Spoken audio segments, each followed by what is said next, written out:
It starts recording automatically when I broadcast.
Hello and welcome, everyone.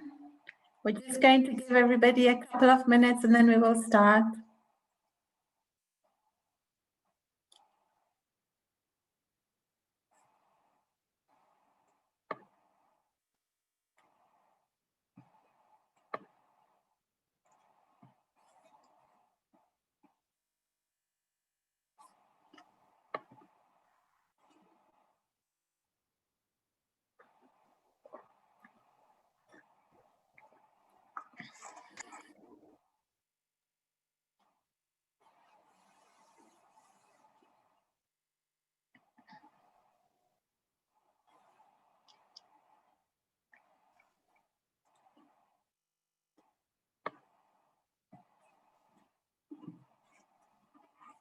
We'll allow a couple more minutes for additional people to join, and then we can start.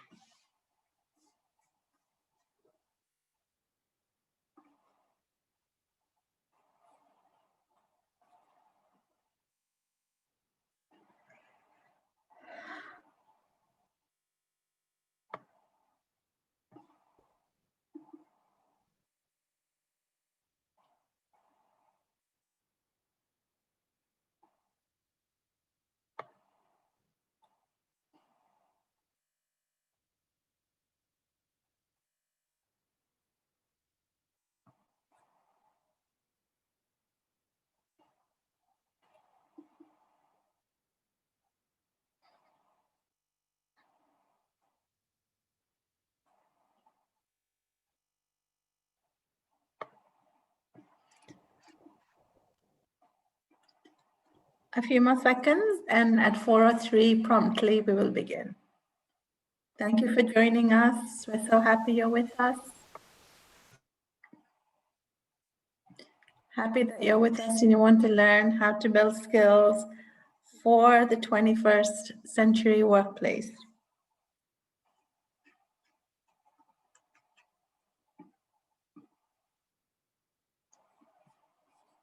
Okay, I think we can begin now, Ms. Sudha. Yes. So welcome everyone to this workshop to the 21st century workplace skills. Yes, Ms. Deenaz. Yes, we'd love to introduce ourselves first. We'll tell you who we are, and what we're going to be working with, and then we can start. So I am Deenaz Kanjii. I'm a senior instructor of Humanities and Social Sciences at Abu Dhabi University. I teach a number of undergraduate and postgraduate courses, and I'm really, really happy to be here with you this afternoon to talk about the future of work and the future of the skills required for the workplace. And I'm joined by my colleague, Ms. Fida. Yes, my name is Fida Mustafa, and I'm an instructor in College of Arts and Science. I'm teaching academic skills for success, and I'm so happy to be here with Ms. Deenaz for this workshop. You're all welcome. Okay. Yeah, everybody's very welcome. We're so happy to have you. If we can move to the next slide, we're going to talk about what we're going to be doing in our workshop today. So we're going to start with some icebreakers because we would love for you all to know each other. We would like for you to kind of break the ice, literally break the ice with each other. Then we're going to talk about what are future work skills and why do we need to have future work skills. Then we're going to go into activities. Essentially, we have 3 activities planned. Inshallah, we'll get to all 3, if not definitely 2 activities we want to get to. And then we're going to wrap this all up and bring everything together with a nice conclusion where hopefully you will share with us what you think are the important future work skills. Okay, so why don't we start, Ms. Fida, with the opening activity, the icebreaker. Go ahead, why don't you describe it? Yeah, sure. So now for the icebreaker, to break the ice and start this session, let's look at this activity here. As you can see here, there are pairs of random things together.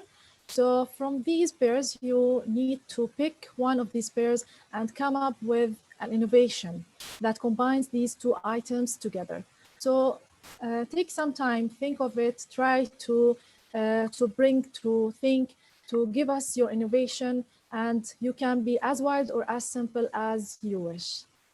Okay, so yeah, so for example, what we would like you to do is to look at the pictures, right? So for example, you have a USB and you have a book. Can you come up with combining these 2 random items together and come up with a new innovation? Or take a look at the Coke can and so any kind of soft drink, soda, and can you combine it with a shopping trolley, come up with a new innovation? So you can combine these items and come up with as many different things as you want. Marco, try to do things that have not been invented yet. This is a test of your rapid experimentation. What kind of things can you come up with in the next 5 minutes? And we're going to put the timer on, right, Ms. Fida? We'll tell you it's now 4:06. We want to see what fantastic ideas you guys come up with in the next 5 minutes. So here we go. Your time begins now. So try to think of new things. Cards and a table. So Marcus combine the e-book. 2, yeah. Okay, so think of something, and then when you're ready, please raise the hand so we can allow you to talk, and you'll unmute yourself and participate.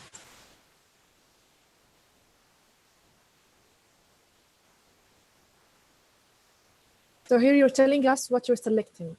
Come up with the innovation and discuss it with us, please.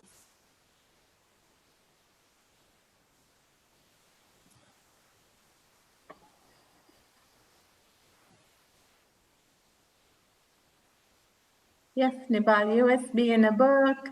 Yes, Lord, pencil and shoes. Combine the 2 and see if you can come up with something really new.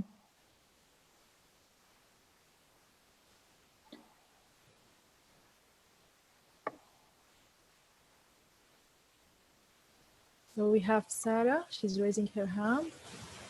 But we have to wait for others to think of something.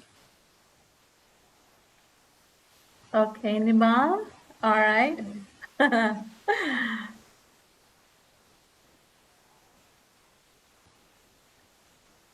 Okay, I think that's the easiest one to do, right, Nibal and Lourdes?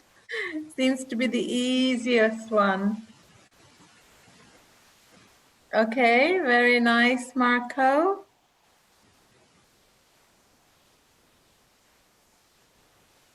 What you guys might want to do is pick up on the idea somebody has already put in the chat and add your own twist to it. Add something different to it that you think might extend their own innovation. So sometimes you need to build on what somebody else has already done, right?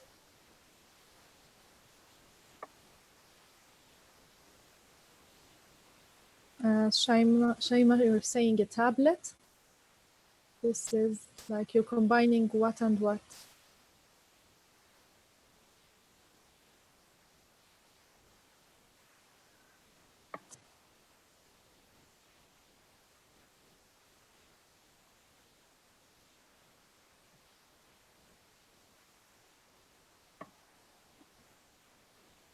Okay, what about the car and the hat? Yep. What about the car and the hat? Absolutely. Any ideas? Any suggestions? Or do you have ideas beyond this that we could think about? We'll give everybody 2 more minutes and see what you guys come up with, and then maybe we can have a discussion based on what you guys have said. So you have 2 more minutes to think about it and share your thoughts. Okay, thank you, Marco. But how would that work?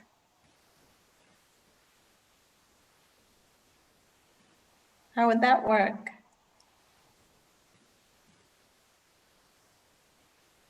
So I like your idea of the shopping cart and recycling. Can you think of a new way to use a shopping cart in an effort to do recycling? I think maybe you're onto an idea there. And remember today, new ideas equals ching ching money. So think about it, keep your innovation, keep your creativity flowing. Today, being innovative means you are much desired in a workplace. Okay, Marco, there you go. Keep that creative idea flowing. Excellent. Shaima saying online shopping app. Okay. Yeah, okay. Online shopping app. Okay.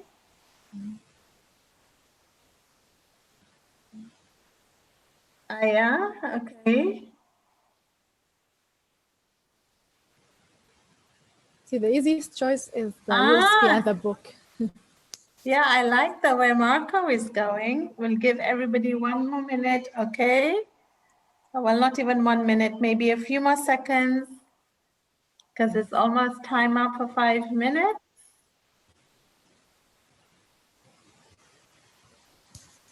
All right. Let's see. Sarah, your hand went up first. What ideas do you have?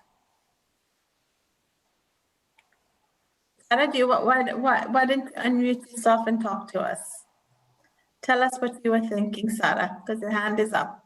Your hand went up a long time back. Tanzil, your hand is also up. Would you like to say something, Tanzil? Why don't you unmute yourself and speak? Yeah, you need to unmute yourself to speak, yes. Oh, how come? Sarah, you can unmute yourself using the unmute button on the left, bottom left of your screen. Okay, if you can't unmute yourself, maybe you want to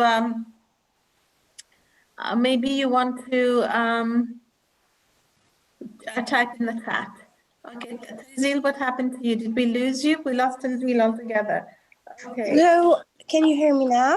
I can hear you, Tanzil. Go for it. It's Sarah, actually. Sarah, I think, yes, Sarah. Oh, excellent, Sarah. Brilliant. Go ahead. Okay, so to be honest, I have a number of ideas, not just one. Fantastic.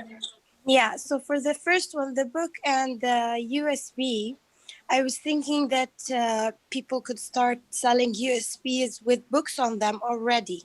Instead of selling like, let's say, 100 books, you can buy a USB that has 100 books on it, which, Very you know, nice. decreases pollution.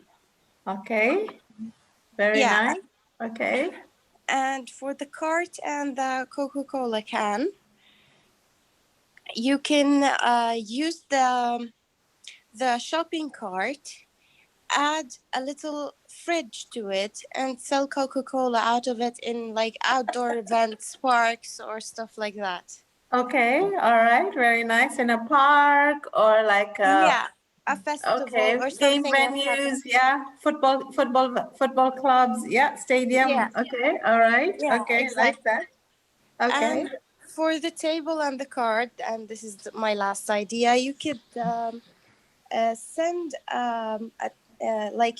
I'm sorry, make a table specifically for card players that's extremely comfortable, which also comes, for example, with a cup holder and which is not slippery for the cards, and it also comes with a deck of cards.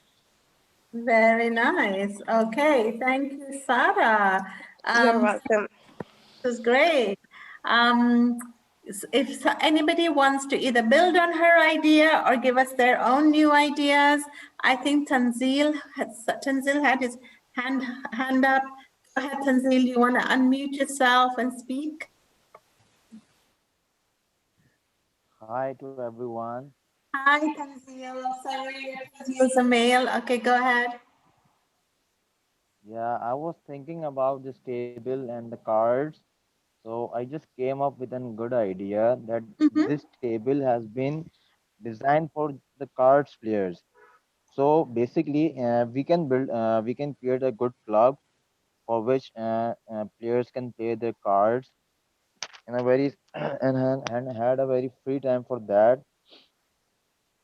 It can be friends, it can be family, a specific table and cards for the players only, and they can play poker, so many games which can give them more pleasure.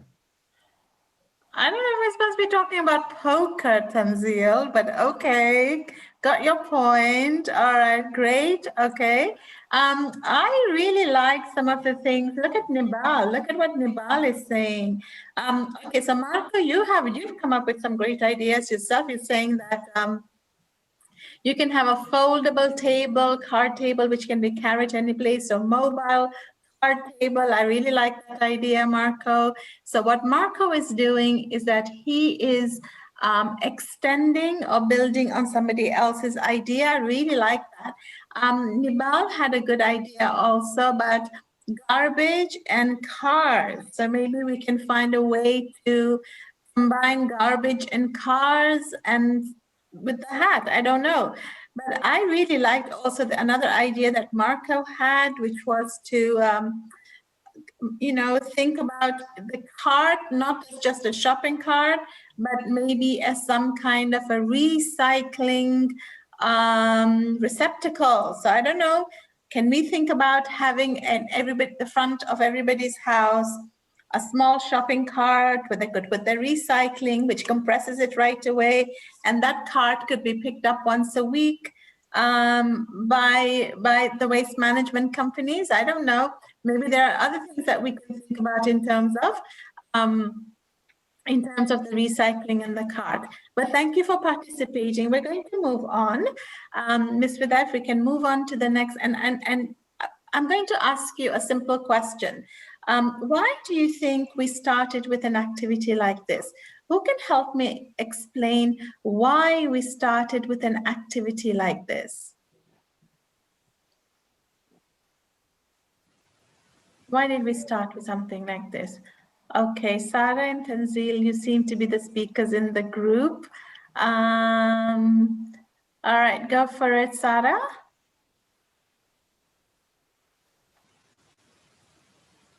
It's an icebreaker to motivate participation. Yeah, but we could have, Miss Fida and I could have chosen any other icebreaker. So, it's not just an icebreaker. Yeah, very nice. It's to get you the mind started, maybe. Okay, yeah, okay, to get the mind started, yeah. To get the mind started towards what, Sarah? To Towards initiate Thinking business. Thank you. So Shaima has written to pave your way to the topic. Excellent. Shaima, I think you're a budding teacher, so we're going to have that. I love the fact that you kind of tied it into what we're going to be speaking about, Miss Fida and I. Yeah, for sure. Okay, so let's start by discussing, the future of the workplace. Okay, so Miss Fida and I first did this presentation last year. I want to say, Miss Fida, actually we started this in 2019. Did we not? We did a presentation to high school students in 2019, if you remember, right? Yes, we did. And then we redid this presentation to on an online forum before COVID, and now we are here during COVID. So essentially what we'd like to say is that all the things that Ms. Fida and I were preparing the students for in terms of the future work skills has actually come to life during the COVID period. So a lot of the things that in terms of thinking about the future work skills has actually happened during the COVID period. And I think this is kind of, we were kind of preempting what might happen, not knowing obviously that COVID was going to happen. But essentially what we would like us all to think about, and it's not just for you as students, but also for Ms. Fida and I as employees, we are all employees somewhere, we're all working somewhere.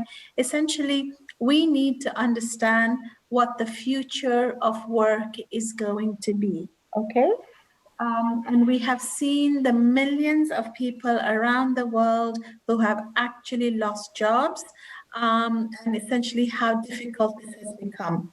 So what we would like to do is we would like to discuss what a set of skills known as 21st century skills. But in order to understand why these skills have become so important today, we need to understand what are the major forces shaping and disrupting our world. And we're going to cover some of these. But I see a couple of you have raised your hands. Who would somebody like to say something? Sarah and Tinsley, your hands are still up. Do you have a comment you wanted to add? All right. Okay, so the first thing that we need to understand is that our world has changed tremendously, obviously, in the last 150 to 200 years, and this change has accelerated, particularly in the last, I want to say, 5 years. And during COVID, this pace of change has increased even further and further. So let's talk about what are the major forces shaping our world and disrupting the world of business and the world of work as we used to know it. So the first thing is that we're in an age of globalization, Mashi. So globalization essentially is a period of time in human history when cultures, societies, countries are much more interconnected with each other than at any other given time in human history. Okay, now what this means is that it is people, businesses, money, ideas, cultures, technology, all of these are basically very, very interconnected. So for example, if something is happening in one part of the world, it impacts people in another part of the world, right? So for example, this COVID-19, the coronavirus, is a classic example of globalization. What is one of the negative parts of globalization? That there was a virus that was initiated, that started its journey in China, and it's now all over the world. We can also look at something like, let's say, the release of a new iPhone. The iPhone is released in Silicon Valley, California, but within 3 months, everybody all over, most people all over the world can have access to buying it. Let's take another example. Netflix used to be just a streaming platform in the United States, but now it is a global platform that we all share, right? So essentially, these are just a few examples of how globalization has made sure that people are much more interconnected than ever before. The second key idea and trend that is shaping our world is that we live in a world of tremendous inequalities. Okay, so you have lots and lots of people who have a lot of money, they have access to water and food, comfort and security, a really good quality of life. And then equally, you have people who are suffering, who live on less than $2 a day. And essentially, there's a lot of income inequality. When you have income inequality, you also have social inequality. That means people do not have the same access to health, to education, to housing, to leisure, to the internet.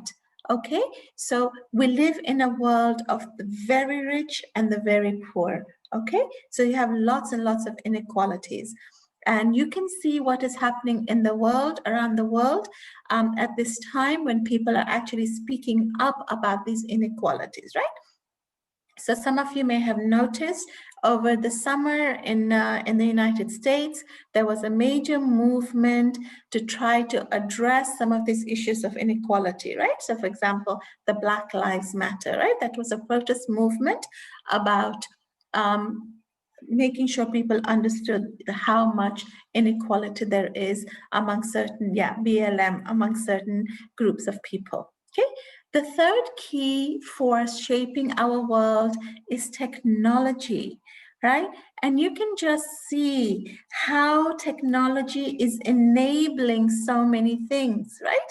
So for example, during COVID, one of the key things that has enabled the world to continue to a certain extent to continue to run on is actually technology. And you've seen how your own education landscape has been changed because of technology, has been enabled by technology, right? So we have great technological shifts, and I cannot underestimate the impact of technology on the changing workforce, because when you look at the trends of future jobs, it's telling us that ordinary jobs which don't require too many skills will actually be replaced by machines and robots that can actually do the work, unskilled work of human beings, right? So as an example, just take as an example, the self-driving car, right? We know that Google and Tesla and all of these companies are working on this innovation of the self-driving car. And once the technology has been perfected, once they've reduced all the security risks around self-driving cars, how long do you think it will be before they start thinking about self-driving trucks, self-driving lorries, so that you will no longer need to have lorry drivers or truck drivers going up and down the country delivering goods? So what that means is that on the one hand, so it's good news and bad news. The bad news is that those people who have lower skills will be replaced by technology, but equally, because there's much more sophisticated technology entering the workplace, it will require you to have many more skills than before. So on the one hand, it's removing jobs, but on the other hand, it's adding a number of jobs that today even you can't think of. Okay, because the technology hasn't been invented yet. But when the technology is invented, you guys will have access to a fantastic array of new jobs. Okay, the fourth, and I think a really important force shaping our world today is climate change. Yeah, climate change. And I don't need to talk to you guys about climate change. You can tell me about climate change. I'm 100% sure you guys are super well informed about climate change. But climate change is changing everything, from the way that we work, to the way that we live, to the way that we shop. Everything is going to be changed by climate change because of its tremendous impact on business, tremendous impact on how people lead their lives, how they live, how they, the kind of housing that we live in, the kind of energy we're going to be using, how we have access to agriculture and farming, right? It's going to change everything. And this is like one of those big areas. Human health, absolutely, Marco, absolutely. Okay, and another another trend that is changing everything is something called longevity. Longevity means people are just living longer, right? So in the past, the average age for human beings was 40, it then moved to 50, then moved to 60. Now people are living to 90, 95, 97, right? People are living longer and longer. What does that mean? In terms of the world of work, what that means is that people are staying in their jobs longer. So in the past, people would retire at 60 or 65. Now, 75-year-olds are not retiring, right? Because they know that if they retire at 75, they still have 25 years on average for which they have to provide for themselves. This means that people are staying in their jobs longer. Think about what that means for young people who are entering the job market, okay? And the other thing is something called urbanization, which is a mass movement of people to the cities. So we're gonna kind of show you a quick video on the 21st century skills. Just stick with us. And if you have questions, please put them in the chat.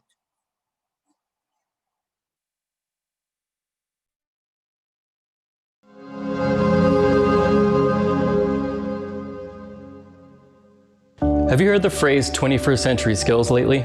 Does it seem weird that nobody ever takes the time to really explain what that means? I'm Chris Zook with AES, and today we're going to answer the question, what are 21st century skills? 21st century skills are 12 abilities that students need to succeed in the age of the internet. These 12 abilities are grouped into 3 different categories. In this video, we'll dive into each category in depth so that you know what people are talking about when they say the phrase 21st century skills. We'll start by talking about learning skills. The first 21st century skills category is called learning skills. These are also called the 4 C's. These skills all help students adapt and improve in the workplace. These skills include creativity, critical thinking, collaboration, and communication. All of them are skills that students can use later in life to adapt to any situation that they can encounter on the job. Our next 21st century skills category is called literacy skills. These are sometimes also called IMT skills, and they all deal with students reading and understanding information, especially the information that they find online. The first skill is information literacy. This means when a student reads something online that they understand what that is actually saying, whether it's a newspaper article or a blog from a source that they just found that day. The second skill is media literacy. That means understanding the sources that publish that information and whether those sources are reliable. Finally, there's also technology literacy. Technology literacy revolves around students understanding the machinery and the equipment that goes into publishing that kind of information. Online, that mostly revolves around servers and computers. These 3 skills help students become savvy information consumers. Combined with our last category, it also helps them become challenging, independent thinkers in the age of the internet. The third category of 21st century skill is called life skills. It's also sometimes called flips. These skills are the ones that students can use as they go through their lives dealing with technology in a variety of different ways, whether that be their personal smartphone or their workplace computer. These skills include flexibility, leadership, initiative, productivity, and social skills, all of which students are bound to use in their personal lives and their professional lives. All of these life skills help students for decades to come. When you combine them with the other 21st century skills, you get a well-rounded student who's able to discern accurate information in an age when there is so much data out there available. If you want to teach 21st century skills to your students, AES is here to help. We have an entire digital curriculum system that is designed to help your students learn 21st century skills as quickly and accurately as possible. If you want to check it out, you can click the link at the end of this video, or you can check out the button at the bottom of this page. I'm Chris with AES. Thanks for watching and happy teaching. Yeah, we can put the link to this YouTube on the chat for sure. Just give us a couple of minutes. Okay, excellent. So that video gives you a brief introduction to what are the 21st century skills. And that's really just from an educational perspective, right? But what we're going to look at is much more than just the educational perspective. Okay, because what we want you to think about is what will the future of work require? What are the skills that employers will need you to have? Those are the skills that you need to survive school, survive university. But we're going to now talk about skills that are required by employers, all right? The first thing we want to also discuss with you is that from the whole thing about skills is that they're constantly changing. What employers are looking for constantly changes. And 5 years from now, 35% of the skills that are required, that are considered important today, will have changed. So the important thing is for you to understand that even if we're speaking about skills today, if you go next year or the year after and you do your search on future work skills, those skills may have changed. So this is a rapidly changing landscape. So just be careful about that. But just because we're talking about this today doesn't mean that it's going to remain constant for the next 5 years. Okay, let's see what is the next point we want to discuss with you very quickly. Okay, so essentially what is happening because of technology interacting with society, it's leading to major changes in the labor market. And what is now happening is that people, before you needed to go to a certain part of the world to do a function, to do a job, you no longer need to do that. You can do your work from right where you are, right? And we have seen that with coronavirus, right?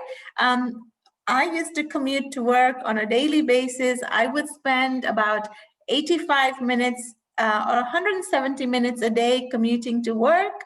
Now I can work from home, okay? So that's a major change. And you can see that all over the world, employees are working from home. This is because of the disruption in how work is now done, okay?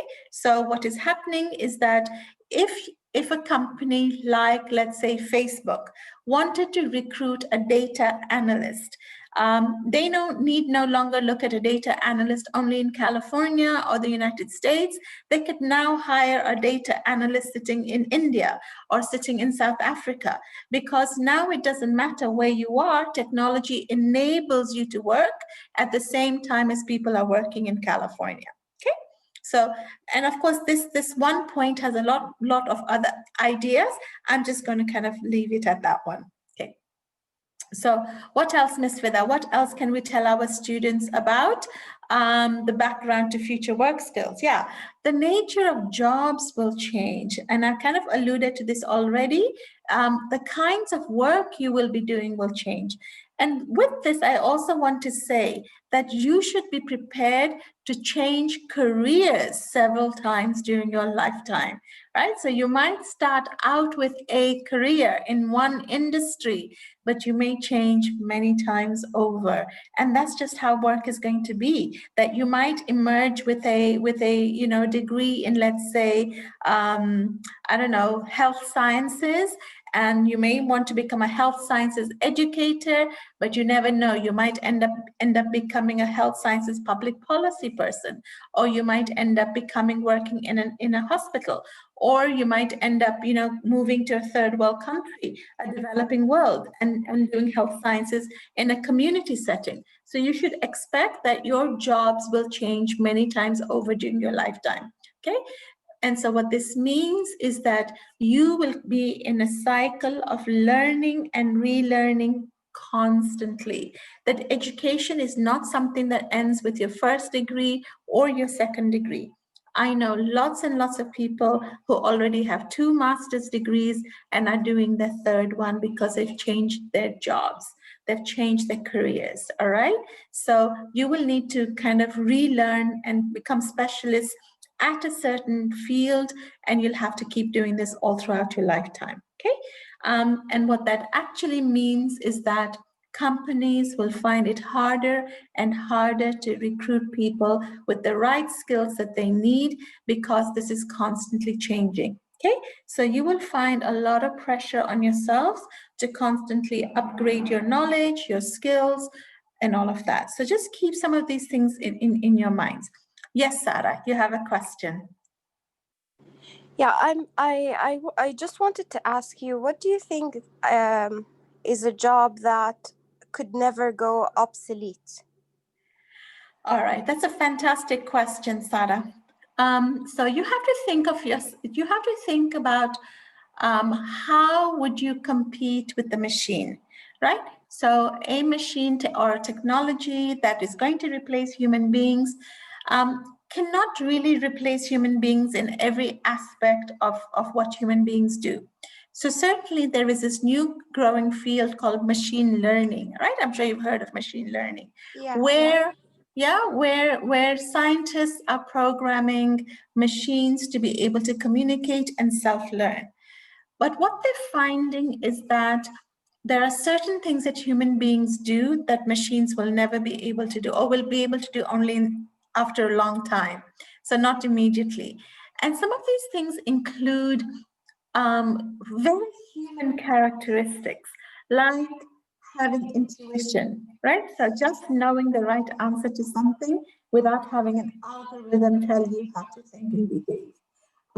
Imagination, right? This is something I think that machines do not have unless they're programmed to do this.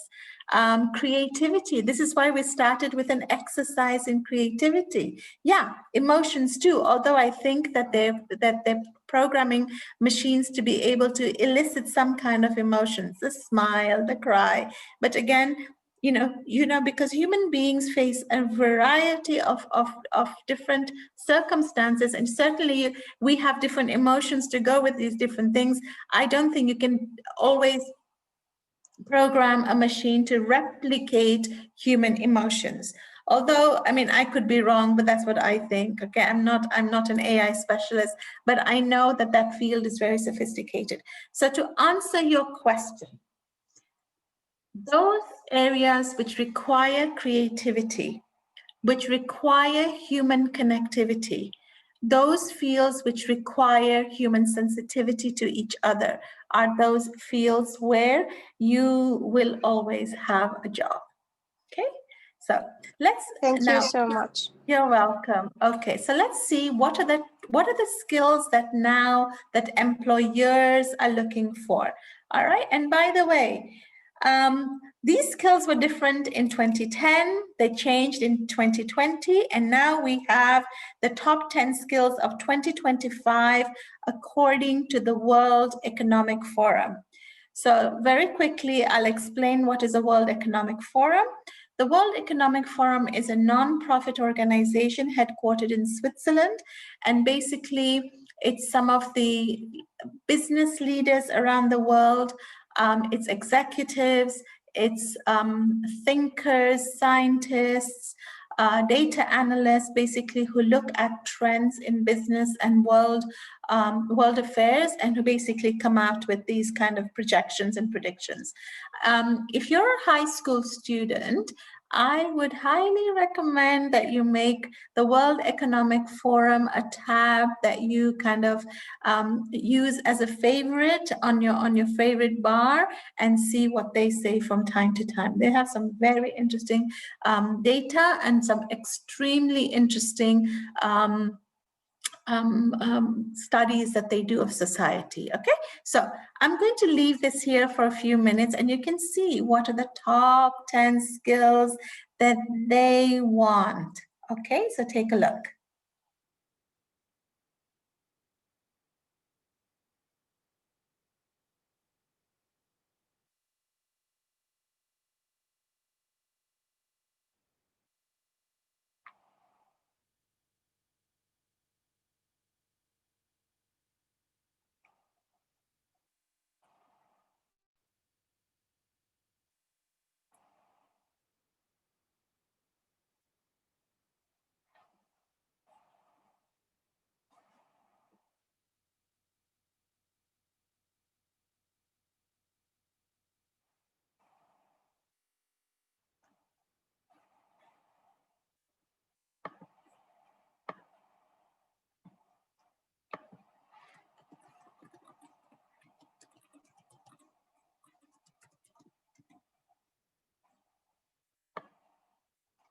Okay, so Marco has written that these all use brain power. But if you look on the left-hand side, the World Economic Forum has actually put these skills into different pockets, right? So one type of skill that they're emphasizing is problem solving. Another type of skill is self-management. Another is working with people. And the fourth is technology use and development, right? But quite rightly, Marco has shown us that a lot of this has to do with thinking, right? Analytical thinking, complex problem solving, critical thinking, initiative, creativity, reasoning, problem solving, ideation, right? Just to give you an idea, the activity that we started with in the beginning was an activity around ideation, was an activity around creativity and originality and initiative, right? So we purposefully put that activity together, knowing the kind of future skills that you guys will need in order to be successful in the future workplace. All right. So here is a really important thing for you to understand. There are 4 sets of key skills you will need. One is problem solving, how to solve problems. And it's not just regular problems, like these are giant problems of human society, such as climate change. Okay. The second thing is self-management. How can you manage yourself? Mashi, like how can you manage yourself to be a better learner? How do you manage yourself to work well with other people? How do you manage yourself to get the right kind of response mechanisms working for you? How do you deal with stress? How flexible are you? How resilient are you as an individual? So this is all about self-management. And the third is working with people. Okay? How well do you work with people? Are you able to negotiate? Are you able to manage conflict? Are you able to, have a good outlook and good emotional intelligence to work with other people? And then the fourth is all about how to use and develop technology. Okay, so this is a really and I want to say that when we started putting this, re-looking at this presentation, Ms. Fida and I, we were surprised to find that these were not necessarily the top 10 skills in 2020, but between 2020 and 2021, i.e. 6 days, the World Economic Forum has come up with a new understanding of what are the future top skills that will be required in 2025. Remember that you guys, if you are 17 or 18 right now and about to enter university or close to entering university, certainly these are some of the skills you will need. Okay? All right. Now we're going to stop talking and we're going to do some activities around these skills, around building these skills. Take it away, Ms. Fida. Yes, thank you, Ms. Deenaz. Okay, so let's go to our first activity. So this activity is about critical thinking and just a second. Okay, about critical thinking and communication skills. So I'll give you a scenario now to think about, and you will take some time to think about it and share your thoughts. So the scenario is as follows. There is a fire in a hotel. 14 people are trapped on the 26th floor.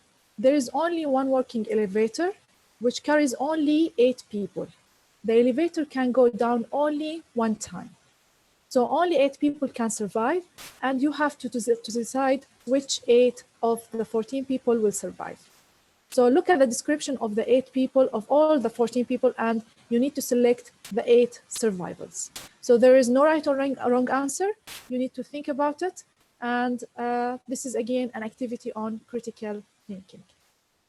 So the 14 people are as follows. The first one is a female, a politician. She's 41 years old, and she's an active environmentalist. The second one is a female. She's a journalist. She's 29 years old, and she recently voted Journalist of the Year for exposing illegal drug trade. The third one is a female. She's a professional musician. She's 25 years old. She has recently recorded several successful albums. The fourth one is a male. He's a professional football player. He's 28 years old and he's a millionaire. The fifth one is male. He's a police officer, 31 years old. He has 6 years old son. The sixth one is a male, a farmer. He's 51 years old. He has twice tried to kill himself. The seventh one is a doctor. She's a female. She's 44 years old. She is consultant in children's illnesses. The eighth one is a company president. He's a male. He's 66 years old. His wife died in a car accident last year. Now, the ninth one is a female. She's a lawyer. She's 38 years old, and she's a mother of 4 children. The 10th one is a female. She's a cook. She's 46 years old. She takes care of her elderly mother. Then we have a male man. He is 41 years old, suffering from cancer, but he's responding well to treatment. Then we have a male, a priest. He's 54 years old, and he does a lot of community work. Also, we have a male accountant. He's 38 years old, likes to raise money for charity. And the last one is a shop assistant. She's a female, and she's 17 years old, and she's an only child. Whom from these you think that you will select to survive? From the 14 people, you have to select 8 only to survive. It's not just select 8, you have to persuade others why you would select these 8. Yes, of course. So raise the hand when you have your selections.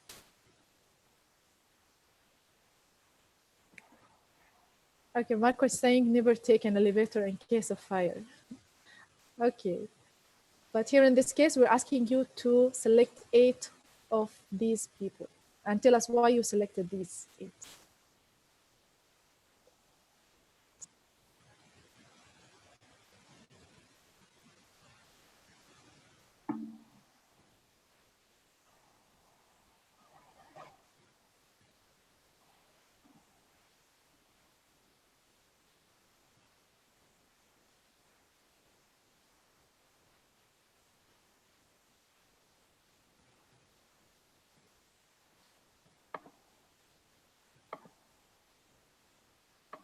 So when you're ready to share your thoughts, please raise the hand so we can allow you to talk, and you will be able to unmute yourself.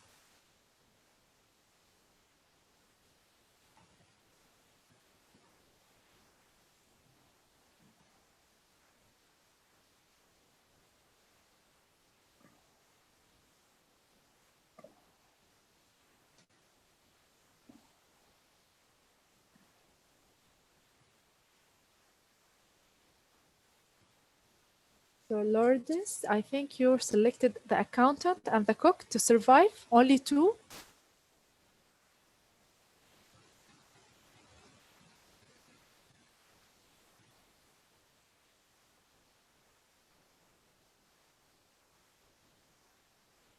Yeah, please take your time and think about it.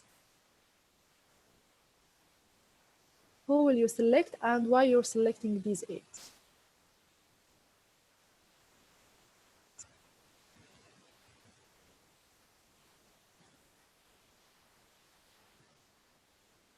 Okay, so you're adding more. The doctor, the priest, the farmer, and the lawyer. Now you have 6. And we need to know why you selected those.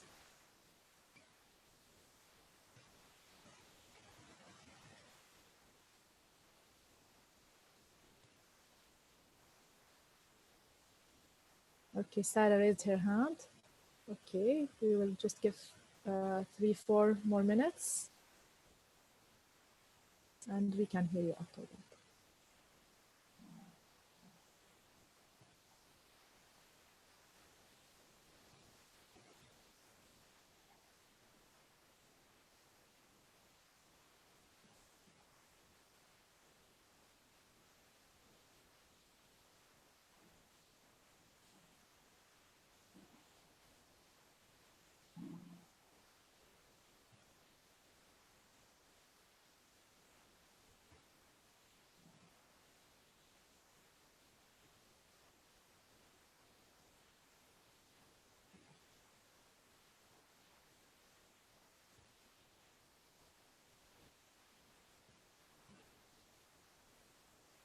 Yeah, City put her the selected people, and Shireen also.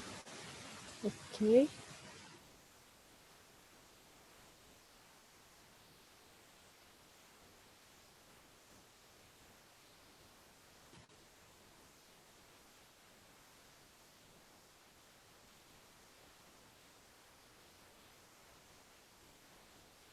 Okay, Sarah and Tanzil are raising their hands.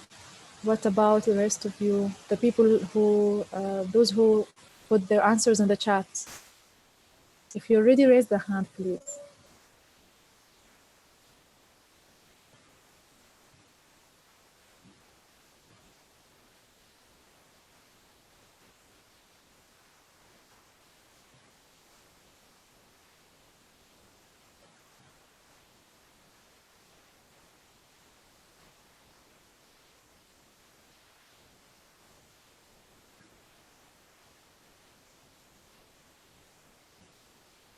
Okay, there is a good thought from Marco. Select all volunteers who would like to stay and send the rest.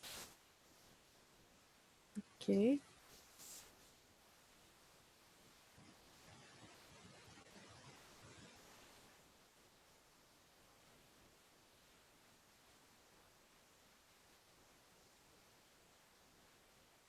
So City and Lord, you're agreeing on selecting the people who they have someone else to take care of. Okay.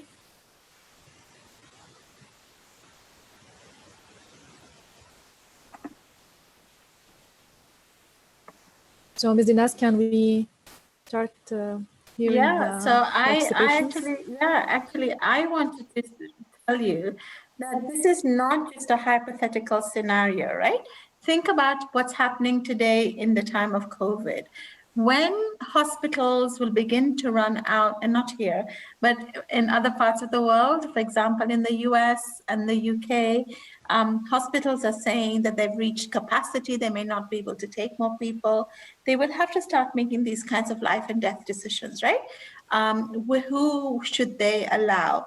And if you listen very carefully to the news, in some hospitals, doctors have had to make these decisions that if they have just one ventilator and they have 7 people who are ill, who gets priority? So often what they're deciding is that people who have severe illnesses will not be surviving. Whereas people who are younger, they're giving them preference. So right, there you go, Lourdes. You just said that in Italy, the doctors saved the youngest ones, right? So even though this seems to be a hypothetical situation, in certain circumstances, you would need to know how to address this kind of a situation. So right now it's a simple critical thinking task. It's critical thinking, but it's also persuasive. You would have to persuade others why some of them would need to be saved and not others. So yeah, so that might be true. That might be true, Siti. That some of them will prioritize those with wealth and power. Yeah, I would completely agree. Yeah, so there you go, Marco. You see that with restricted ICU beds, one has to make a decision. So, as a problem-solving strategy, my recommendation to you is whenever you come across these kinds of situations is that you might want to first think of a set of criteria that you would use for your decision making. Okay, so think about a decision making criteria. Who would you save? So I like some of you said that if if they're looking after other people, then maybe they should be saved, right? People, so Muhammad has said people, I think somebody just wrote here, anybody who has somebody else to look after should be saved. So maybe that's one kind of maybe you can do one kind of a decision tree, right? So come up with a decision-making criteria. The other thing might be, you might want to think about as a second criterion is people who are actually helping society at large. So, for example, the politician who is an active environmentalist, you might want to save her. You might want to save the journalist because it's exposing illegal trade. You might want to save the doctor who's a consultant in children's illnesses. You might want to save the priest because he does a lot of work for community. The accountant because he likes to raise money for charity.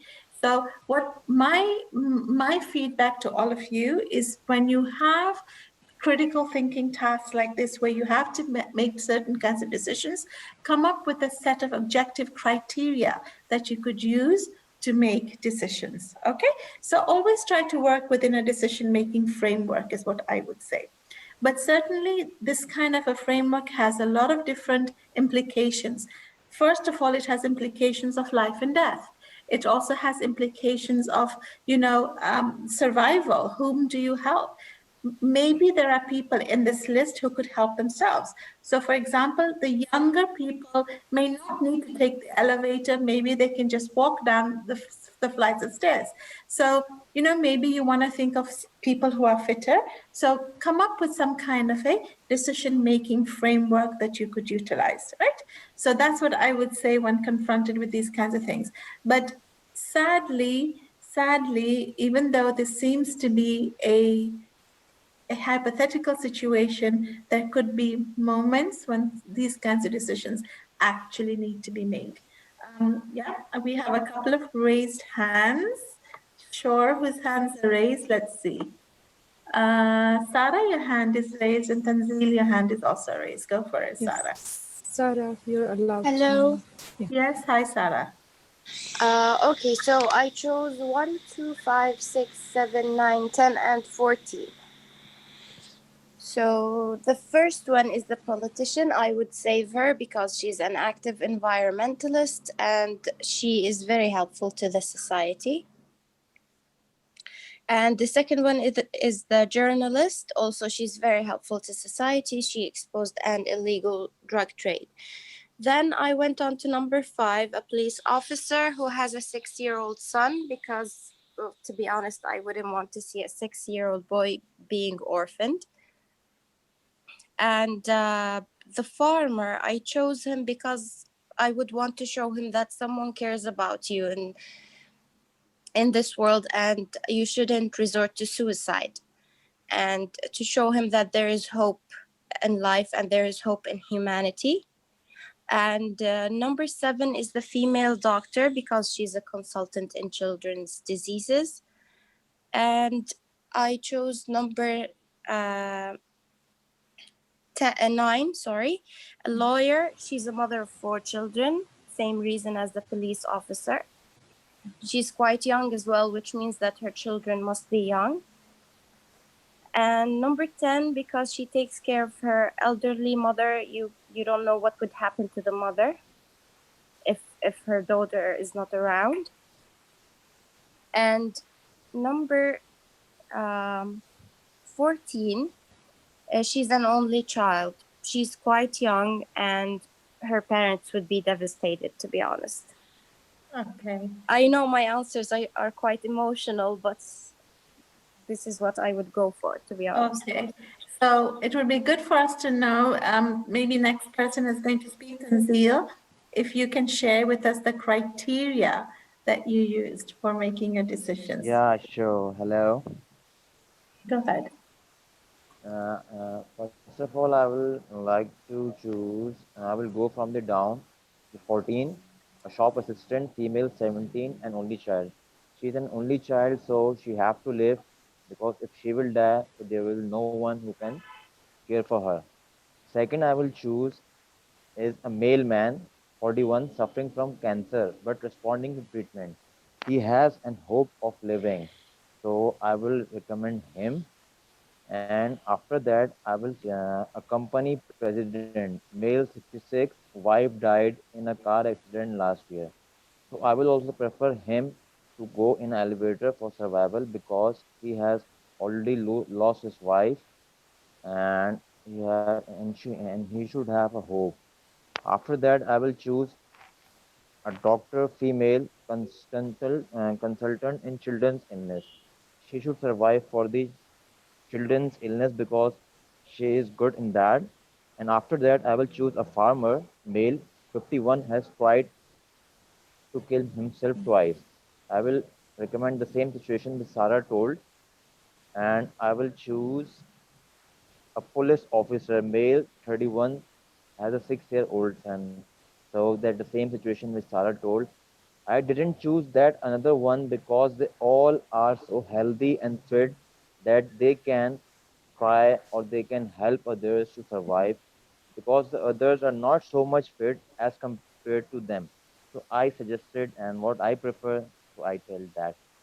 Thank you. Thank you, Tanzil. Thank you. Okay, so basically, you chose your people. Your criteria was compassion for the female shop assistants' parents, for the farmer, and the company president. Okay, a lot of compassion in your responses. Okay, very good. Thank you for sharing, help working with us on this scenario.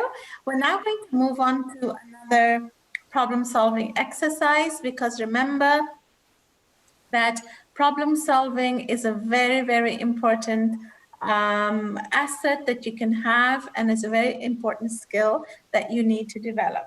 All right, so now this is Ms. Vida, take it away. Okay, thank you, Ms. Deenaz. So this is the second activity, which is about creativity, problem solving, and empathy.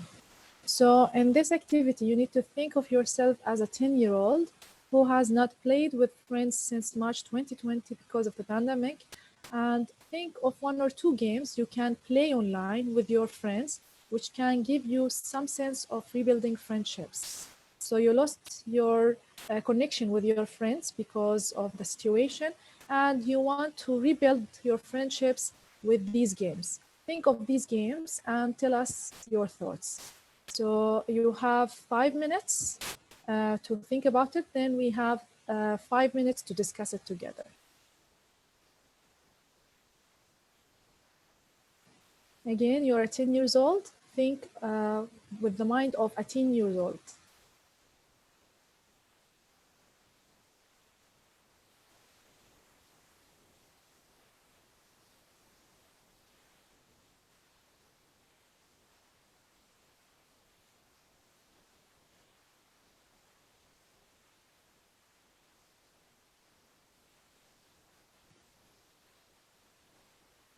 When you're ready, raise your hands, please.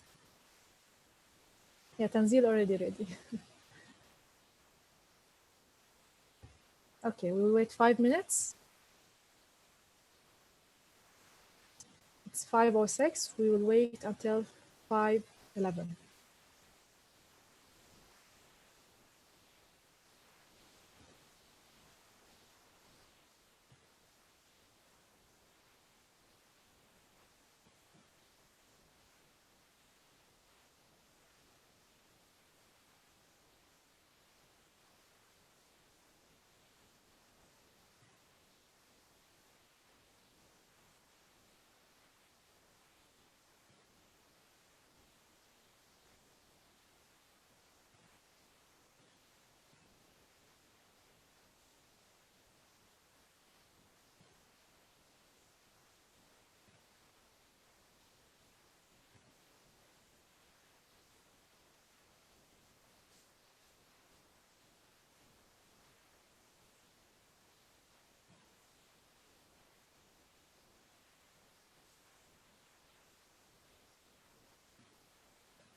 It's 5:09. We have 2 more minutes.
Yeah, Ms. Deenaz, you're muted. Yeah. Can we see some of the lovely answers they have? So I think the key here, Ms. Vida, is to see if they can build on each other's ideas once they have the ideas.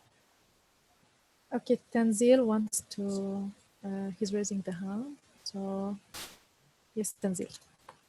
Yeah, I would select some more games. Like if I was 10 years old and I haven't played, so I would prefer the current scenario games are PUBG, Ludo, which are so famous and common. The reason behind these two games is that it is a team game, a teamwork, which is we have to rebuild friendships. So I would select PUBG, in which we can make more friends online. We can make a team so that we can have a good communication to how to make strategies of our opponents. And the other one, same like, is Ludo, which is very common and most of the kids played that. So I will suggest these two games. Other than that, I can suggest Scrabbles, board games like that, puzzles, which can help each other. Very interesting, entertain, funny games like that.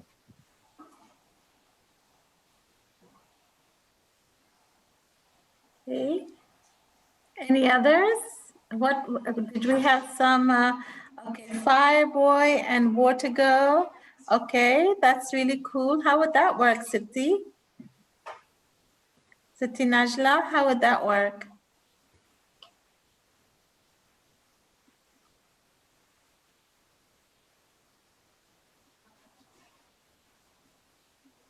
Yeah, we have a couple of people with their hands up. I would love for other people other than Tanzil and Sarah to speak. Can we have some? Can we have some input from somebody else, somebody new? How could we build? Why is it? It's just us.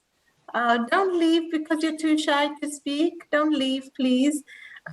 Our session is almost over. We have another 5 or 6 minutes. And we're going to wrap this up. Okay. See, Tanzil is saying don't be shy. See, the idea here is that you have to build on what somebody else has said, right?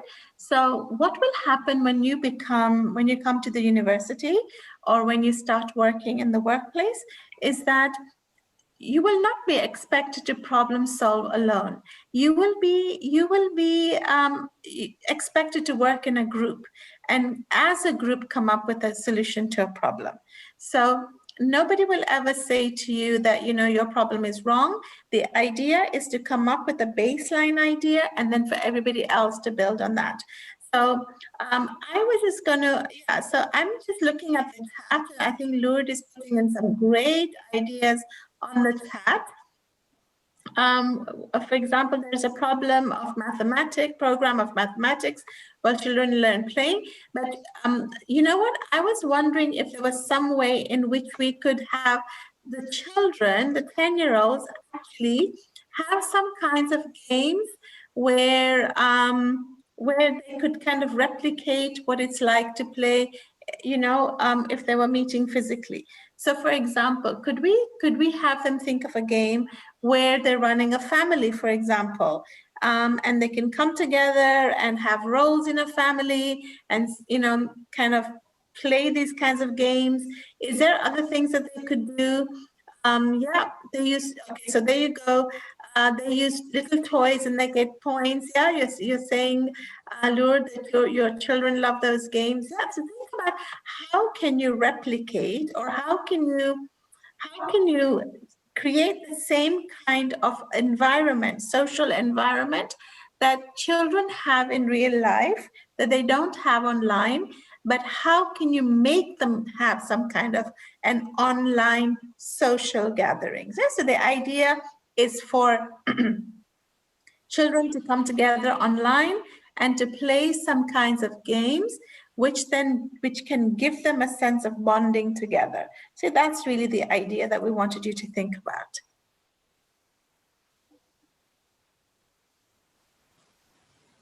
Okay, so instead of thinking of things that instead of thinking of like electronic games, think of imagination. What kind of imaginative games could you kind of have them play?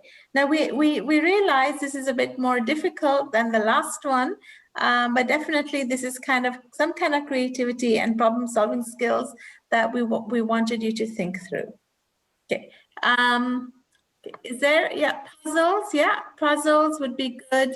I Spy. Oh, I really like that, Sarah. Yes, I Spy. Yeah, I Spy is a really good one. Yeah. What else could you? Never Have I Ever. Yeah, very nice, Sarah. Never Have I Ever. Yeah, good. What else? Happy Families. Yeah, something like Happy Families that they could play online. Yeah, for sure. What else could they do? And how could you convert these physical games into making a community online, community of friends online? What could they do online? See, this is not so easy, right? Charades, yeah, I love charades. Well done. You guys know this game? I'm gonna put it on the chat. Yeah, online Lego games. You guys have categories? I actually wanted to play this game with you as an icebreaker. It's a really cool game to play. Online Pictionary, yeah, for sure. Online Pictionary, yeah. All right, great. Okay, so we can wrap up here. It's now 5:17. We'd like to wrap up today's session by revisiting some of the things that we talked about, right? So number one, what we need to understand is that the future work skills that you need will be very different from, the skills that your parents needed in their workplaces, okay? And the best way for you to prepare for this future workplace is for you to engage in different kind of learning, and in a fora like this where you come on and you learn about what is coming around the future. Definitely, I would try to, build on creativity, problem solving, critical thinking skills, and also find opportunities for yourself where you can do self-management and learn new things for yourself. Okay, so have an attitude of a lifelong learner, have an attitude where, you always remember that you are learning and growing as an individual, and that you have a mindset that says, I will never stop learning and I will never stop growing. So I just wanted to kind of end here. Ms. Fida, did you want to say anything? I would love for you to tell us what you learned. Right, Ms. Fida? Can you write for us on the chat 2 things that you learned today? I write? Okay, I will. Yes, sure. And for everyone else to put also 2 things they learned, right? Yeah, I would love for everybody else to yeah. I like that, Mohammed Samra. Online role play. Yeah, create a scene of a virtual hospital. Yeah, those are great things. This is great. Yeah, so can you tell us a couple of things that that you have learned in today's session? Thank you, Asma. Tanzil, you're raising your hand. Do you want to say something? I think you can unmute yourself. Yes, you can. Yeah, good. Importance of critical thinking. Well done. Yeah. Can we have some more feedback on what are some of the things you learned today?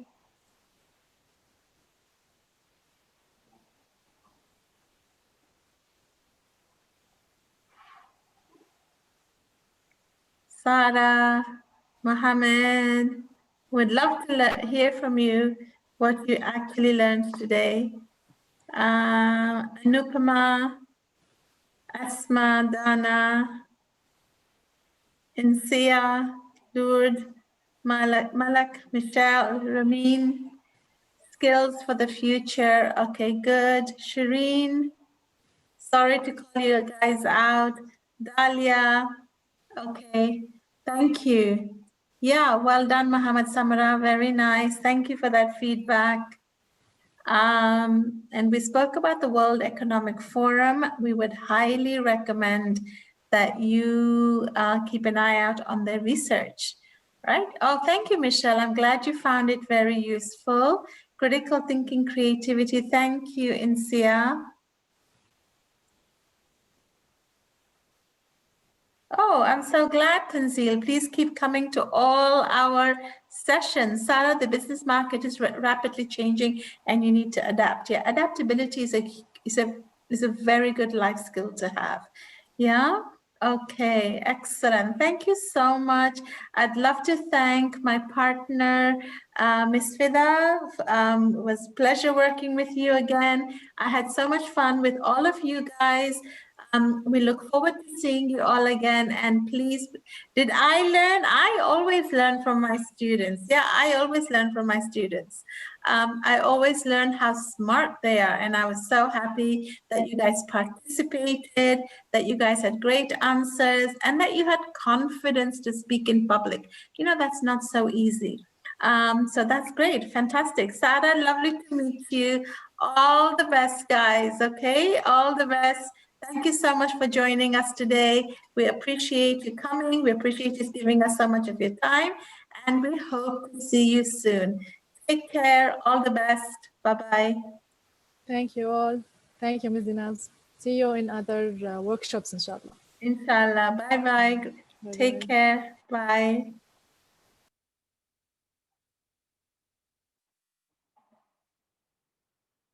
Bye-bye, Mariam. Thank you, Lord. Bye, Sarah. Bye, Tanzil. Bye, Nibal. Bye, Shireen. Bye, Dalia. Bye, ma'am. Bye. Bye, Tanzil. All the best. Thank you, Hopefully, we'll ma'am. see you at Abu Dhabi University, huh? Yeah, thank you so much, ma'am. Okay. Take care now.